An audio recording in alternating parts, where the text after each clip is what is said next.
పిఠాపురం పవన్ కళ్యాణ్ గారు ఎమ్మెల్యేగా పోటీ చేస్తారు అనగానే మాకు ఎంతో ఆనందంగా ఉందండి. ఏంటి ఆయన ఎంత అభివృద్ధి చేస్తారన్నది ఆయన చేసిన సేవా కార్యక్రమాల్లో తెలిసింది.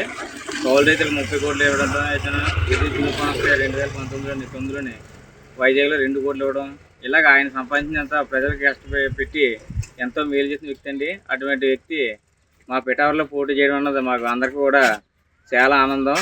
ఆల్రెడీ ఎలక్షన్ ఆయన పెట్టిన ఎమ్మెల్యేగా అనౌన్స్మెంట్ చేసినప్పుడే నెగ్గేశారు ఆయన. ఇంకా అందులో ఏ డౌట్ లేదు. ఏంటి ఈ లోపల వంగ గీత గారు ఏదో 6,000 మెజారిటీ వస్తాయని 13,000 మెజారిటీ వస్తాయని వాళ్ళు ఎక్కడ వాళ్ళు వేసుకుంటారు. కానీ అవన్నీ ఏం పనికిరావండి పవన్ కళ్యాణ్ గారి ముందు. ఆయన కొంతమంది కూడా అసెంబ్లీ గేట్ కూడా తాకనివ్వనేసి శబ్దం చేస్తున్నారు.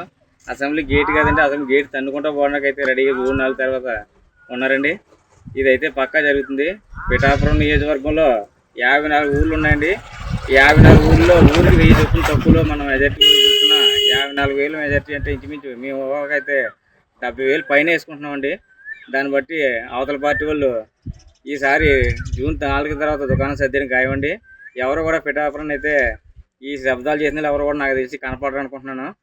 గీత కూడా ప్రజారాజ్యంలో ఏం చేశారో అన్నీ మాకు తెలుసండి. సందాలు చేసుకుని అన్నీ కూడా మేము చేసిన వాళ్ళమే ప్రజారాజ్యంలో ఇక్కడ. మరి అటువంటి వ్యక్తి గీత గారు ఈరోజు మరి పవన్ కళ్యాణ్ విమర్శించినట్టు ఆయన విజ్ఞప్తి వదిలేస్తున్నామండి.